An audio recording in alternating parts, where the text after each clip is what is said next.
When we come to Baba, we are very body conscious, and we have been taught and trained that you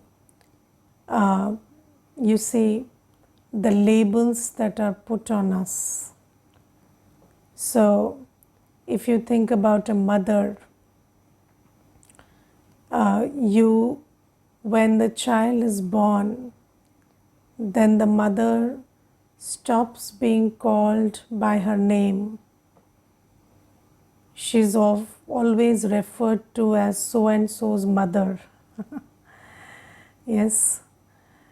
So if you look at it, or you have an occupation, so you do something, you work as an engineer or a doctor or a teacher, and then everybody tells you that teacher madam or engineer saab, and then they talk to you like that. And then, so you see, in this body conscious world, our relationships, our work is even more important than our body. And people neglect their bodies also, because the relationships and the work, they demand attention. Now, why is it so? It's always about protecting your identity. And in a body conscious world, we are given physical identities. And so, professional identity, religious identity, national identity, social identity. So these identities, and then physical identity in the way of how you look and how you dress, and it's always about, everybody is always concerned about protecting your identity. And then all your energy, everything goes into protecting that and saving that. And we become so consumed in that we sometimes don't even stop to look whether it is being protected or not. Because even if you spend all your life being a good mother, I don't know whether you end up being a good mother or not. So, or you're just trying to be a good employee or good this, good that, but I don't know whether you end up being that or not. So it's this whole thing about body consciousness, that you are so restricted in your awareness about who you are. And who you are is always, it is instilled into us that you are what you do, what you have, you are your physical, professional, social, and family identity. And then you see, people feel less than or greater than according to these things. So this is the way we function in body consciousness. Then Baba comes, and you see, there is a very beautiful saying, no problem can ever be solved with the same consciousness in which it is created. And this is why when Baba comes, Baba gives us the first thing that Baba gives us is knowledge. Because we need knowledge to shift our consciousness. Until these questions about who am I, who do I belong to, what is my purpose, if these questions are not answered differently, then your behavior cannot shift. So if you still continue to think that I'm a mother, father, daughter, or I'm an employee, I am what I do. So if you think like that, then obviously your behaviors will follow that, and you will feel settled and unsettled according to the parameters that you are associating your identity with. But when Baba comes, the first thing he teaches us is you are a soul, and whatever you think you are is just a very temporary role that you're playing. And this has got nothing to do with you. You have played 84 roles like this, and you have had 84 sets of parents, 84 sets of children, 84 families. You have had 84 jobs, or maybe more than that, because you might have had more than one job in a birth. So what is so great about this job and this family and this and that? You've had many of them, and that's just a role, and you are more than that. And it requires the third eye to see who you really are, and that third eye is the eye of knowledge. And every day Baba keeps telling us this truth, that you are a soul, and he tells become soul conscious. And you see, you are more than the context in which you live, more than the role you play. And now it is time that you start being concerned about yourself while playing that role. And I am a soul, and I have to be concerned about myself. And then Baba teaches us, what do you need to do for yourself? And I, the soul, am a pure, peaceful, blissful point of light, and I need to go back to that state of purity, peace, bliss, so that I can claim my part in a world of happiness again. So Baba says this is your duty towards yourself, that you again go back to purity by following Baba's directions. And the more you are soul conscious, the more you realize this deeply. Because you see, even knowledge is just information if you don't internalize it. So knowledge can pretty much be another information which you do nothing about. But if you really dwell on it, you think about it, you reflect on it, then it starts to sit inside you that I am actually a soul, and one day this whole context that I'm so worried about is going to vanish in 1 second. Yes, and then I will be left with myself, and I will be left with what I have created of myself. And what do I want to be in that moment? Who do I want to be in that moment? What do I want my nature to be like in that moment? And that is our concern now in a soul conscious state.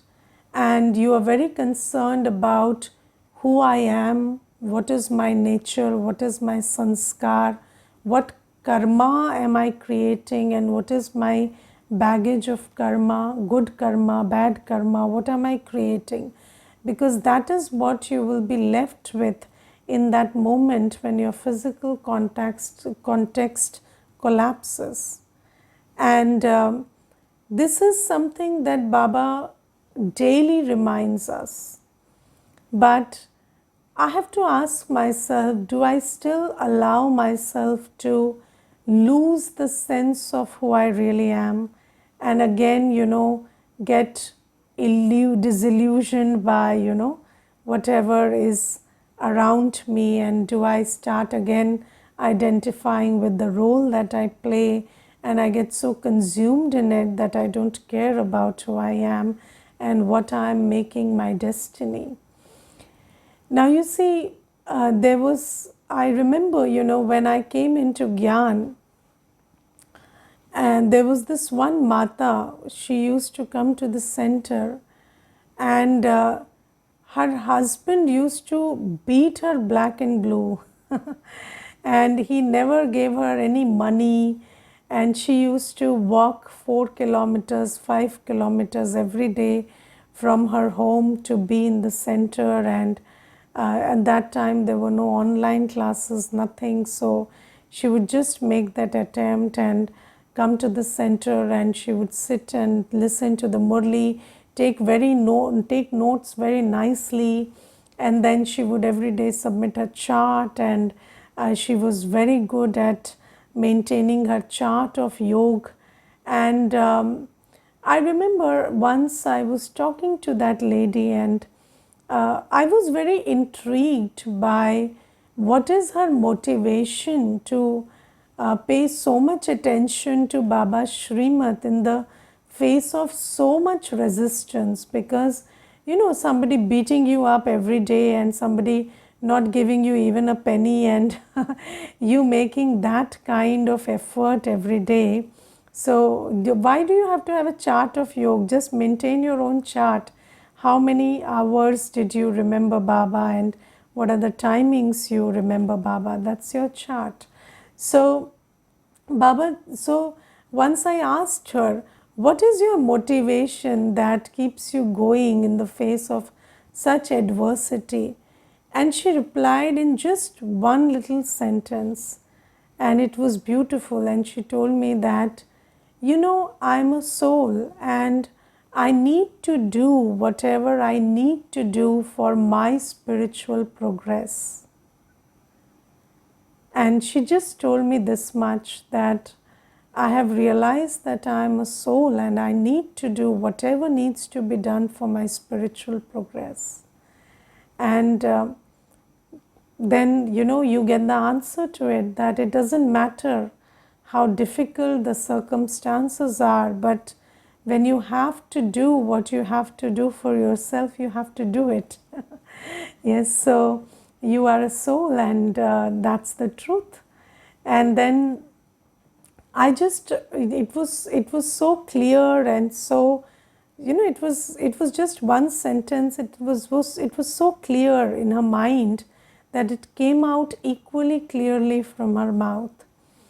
And this is the kind of clarity Baba wants us to have when Baba tells us that be soul conscious.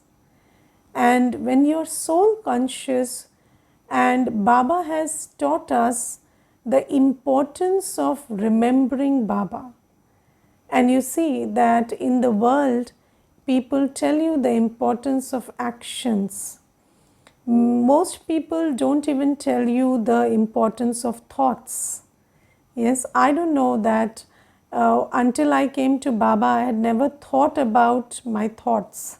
So I was never aware that thinking is something that I should pay attention to. But Baba tells us the importance of thoughts, but that comes much later. The first thing Baba teaches us is the importance of remembrance. And you see, remembrance is such a subtle faculty of the soul, that the soul always keeps remembering someone or something or the other. Yes, remembrance is a continuous act. Even in the most busy moments, there is something that you're remembering in the back of your mind, always. And that remembrance is like, that remembrance can either recharge you or discharge you. And it's a very subtle faculty that keeps operating itself all the time. And Baba says that you have to remember me always. And when you keep remembering me, that remembrance is going to recharge you, the soul. And in soul consciousness, you have great interest in having sustained remembrance of Baba. Yes, so in Bhakti we talk about puja, we talk about reading, chanting, all of that stuff. But Baba says remembrance has got nothing to do with anything physical. You don't have to chant anything, you don't have to read anything. It's very, very subtle. It's done by your heart. and your heart remembers Baba wherever you are, whatever you're doing. But you just have to stay a little introverted, and you have to just detach your senses a little, and you have to detach from your senses, your mind a little, and then be very connected with Baba through remembrance. And Baba says that in this Sangam Yug, you have this understanding that whenever you are remembering Baba, that second is fruitful, because that in that second the soul is being recharged. And whenever you are not remembering Baba, that second is fruitless. So Baba tells us that you have to remember me second by second. And when you're soul conscious, you pay a lot of attention to this. But do you understand that you cannot have Baba's remembrance when you are very extroverted? Extroverted doesn't mean what we mean in the world by extroverted, but extroverted means when you are always engaging your senses into some kind of engagement, and you're always busy overthinking with your mind. In that state you cannot have this subtle faculty of remembrance operating. So it is a stage that you have to build with a lot of concern and care. So Baba says this remembrance is going to fill you, the soul, and there is something called accurate remembrance. So you see, remembering God is not something that we hear for the first time when Baba comes. So we have been remembering God in bhakti also, and there are many methods in which we remember God. So there is the method of chanting, there is the method of singing, songs in praise of God, and there is kirtan and other stuff that we do to remember God in bhakti also. And in bhakti also, people get very intoxicated while they are singing songs in remembrance of God, and they dance, and they almost they go into a state of trance while dancing. But Baba says even that is done with a lot of love, but that's not accurate remembrance. And Baba says, when I come, and Baba has come, and whatever we are discussing in this class is about, is related to what Shiv Baba himself speaks through the body of Brahma Baba. And Baba tells us that you need to know me as I am, so that you remember me as I am, and not remember your idea of God rather than Baba himself. So Baba tells us that in order to have accurate remembrance, you need accurate knowledge of Baba. So first, what is Baba like? And when you have the knowledge of Baba, what is Baba like? And Baba always tells that whenever you meet somebody, the first thing you have to tell them is, what is God like? And when that sits correctly in their intellect, and then they remember God the way He is, then that remembrance is going to recharge them. And you see, there are so many myths about God. And you see, we always remember God with, with desire in our heart. Yes, so I remember that whenever in bhakti, and when I was little, I had this thought in mind, or this conditioning in mind, that you only go to the temple when you need something. If you don't need something, you don't need to go to the temple. And there is so much, there is so much myth about God, that God is there, and God is sitting with a bunch of gifts, and then whenever you go to God, He will give you something because you want it and you desire it. So that's one thing. And then there are other things about God also that we hear, which is, God punishes you, or God will get angry with you if you don't do the right thing, and other stuff like that. But Baba tells us that I'm just a point of light, and I'm an ever flowing ocean of peace, purity, love, joy, bliss, power, and knowledge. And Baba says, that is who I am. I'm a constant source of, ever flowing love, peace, purity, happiness, bliss, power. And I never I never block my love, my peace, my purity from flowing towards you. It is you who stops taking it from me. I never stop giving it to you. So Baba is this, this what do you say? This wonderful star who is always flowing with. He's the star and the ocean, and this is the first thing. And then Baba tells us that I am your parent, teacher, Satguru. So Baba says that you have to remember me as I am in form, in quality, and also you have to know what relationship I am into with you. So just like, you have faith in your father, faith in your mother, faith in your spouse, faith in, all the relationships that you have. And that faith is very different from the faith in God.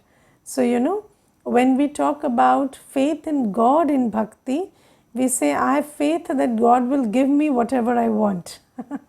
But in relationships, you say that I have faith that they will accept me as I am in good relationships, and that is the kind of faith you want from humans.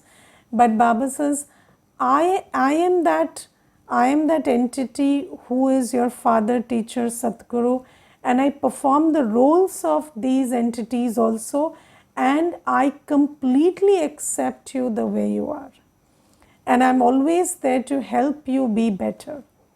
Yes, how do you want your ideal father to be? So yes, he provides for you, he does everything for you, but then you always want that father to accept you as you are and also direct you for better. But either they don't accept you or they don't direct you for better. So, and for mostly it's, they direct you for better by first rejecting you. But Baba is the ideal parent. He accepts me as I am, and then he also directs me for better. So Baba says that with that faith that, you have all these relationships with me, and that I am the continuous ever flowing ocean, when you know me as I am and then you connect your buddhi yoga with me, then that remembrance is going to recharge you. And then you see, the third thing that Baba tells is, I come from the soul world. Baba says the world tells you that God is always around. Yes, God is, what do you say, omnipresent. But Baba says, I'm not omnipresent. I live in the soul world for the whole cycle, and only in the end I come for you. And when I come, I sit in the body of Brahma Baba. I take this, this instrument of Brahma Baba, I sit here, and then I speak to you. I speak the truth to you.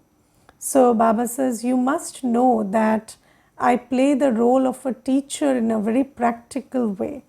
And when I play the role of a teacher, you have to take my teachings and understand what is the truth, and then pit it against the false that you have been learning until now, and then cleanse your heart and mind of all the untruth that you have been learning. So this is something that you need to know Baba as. And when you know Baba as he is, and when you have that faith that the Murli is spoken by Baba, then you understand that the Murli is the word of God, and that it is the directions and the truth that Baba is giving us. And then Baba practically guides us, and in meditation, when we remember Baba as Him, He is always sustaining us with His subtle energy. So this is the first effort that we need to make for ourselves if we want to create a good destiny for ourselves. So in soul consciousness, what do you pay attention to? First thing you pay attention to is remembrance.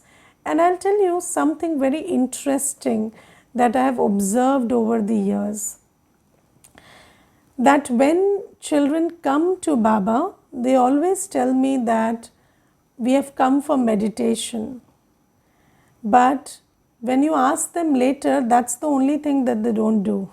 So after you come to Baba, you stop remembering Baba.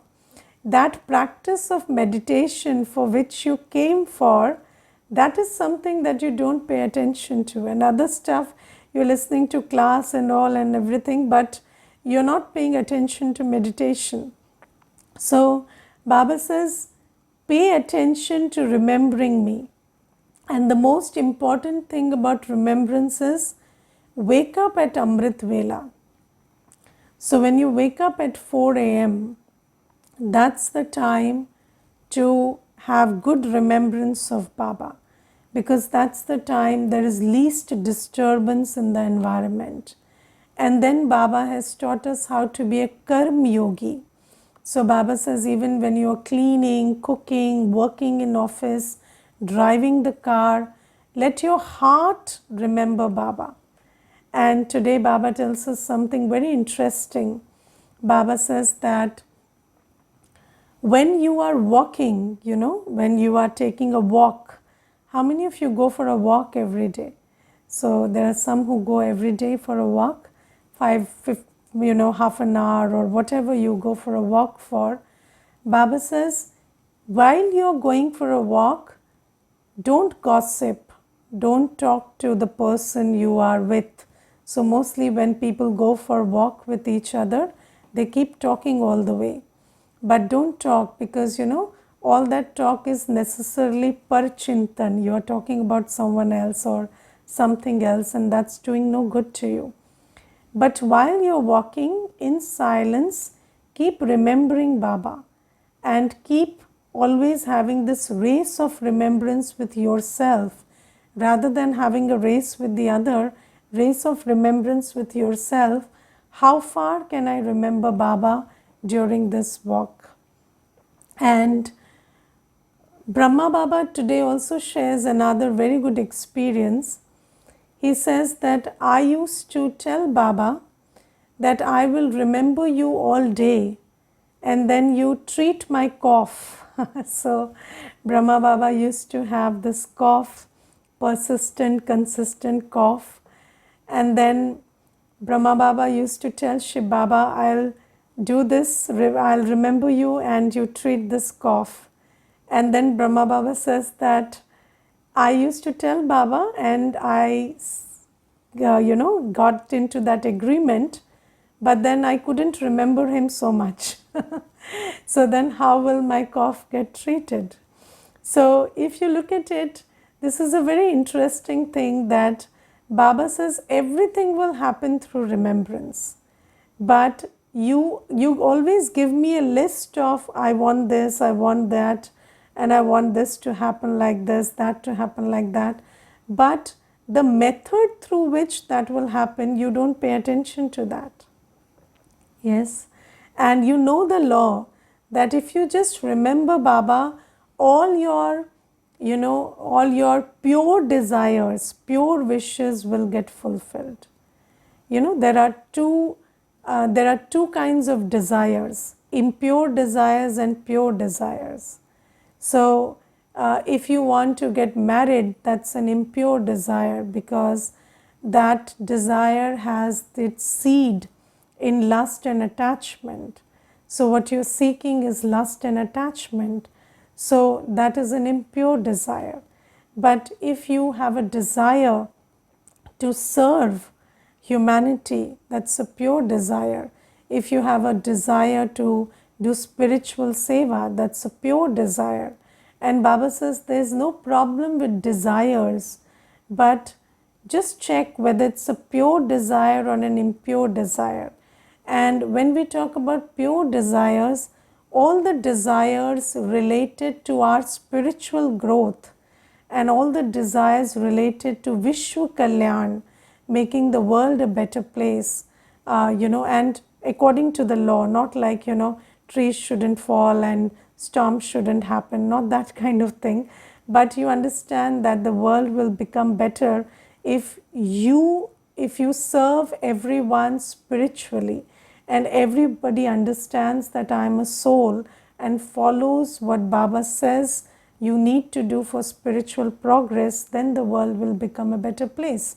So Baba says that when you have these pure desires, I will fulfill all of that, but the method is through remembrance. So remembrance is the way to fulfill pure desires. Remembrance is the way to burn your sins. Remembrance is the way to clean your, subconscious, unconscious, everything. Remembrance is the way to recharge. Remembrance is the way to change from a human to a deity. But Baba says every second you have to pay attention whether this second was fruitful or fruitless.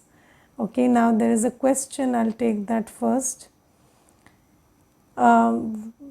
If you do not remember me, that is fruitless. What will happen through that? You will not become Satopradhan quickly. That habit will then be instilled and it will continue to happen. So this is what we were talking about. Another question, what if we have not received unconditional acceptance from our parents? How would we be able to experience the same from our eternal Father? Yes, so you see that mostly if you look at the scene of the world now, we have been brought up in mostly dysfunctional families, yes. And dysfunctionality means the parents were not perfect, the surroundings were not perfect, and then you start somewhere, you start believing that imperfection is the law, and you start believing that parents are supposed to be like this, teachers are supposed to be like this. And when we come to Baba, we have to create that experience of unconditional acceptance that we receive from Baba through understanding it. Because you see, there are two methods in which the buddhi understands something. One method is you physically experience something and then it gets etched in your memory and you start understanding it. Second method is through knowledge. Okay, so when Baba talks to you through the Murli and when you understand Baba through the classes, then you have to create that understanding that Baba totally accepts me as I am. And when you remember Baba, you have to remember Baba with that understanding, and that understanding and that remembrance based on that understanding will give you an experience, and that experience will be etched in your memory again. And then next time when you sit in remembrance, that memory that you created in yoga will help you feel Baba better.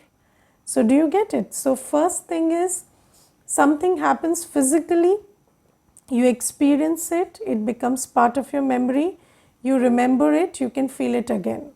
Second is, you have not practically experienced something, you understand it, and in yoga you create that experience, and then it gets etched in your memory, and next time you sit in remembrance, that memory helps you. Okay, so these are two ways in which you can experience something. हर चीज़ देख के नहीं समझी जाती, कुछ समझ के देखी जाती है. So this is how you put it. So you don't see everything to understand, because 90% of the world is invisible to the five senses. Do you understand? It is not perceptible to the five senses. So science is also helping you understand and create an image and experience of that which you cannot feel through these five senses. And spirituality is also helping you feel and experience that which you cannot see through these cannot experience through these five senses. So this is how you create that experience. So Baba says, don't allow even 1 second to be fruitless. Make the use of every second. Remember Baba, fill your heart with Baba's love, because Baba loves you unconditionally. Know it and experience it. Okay, Om Shanti.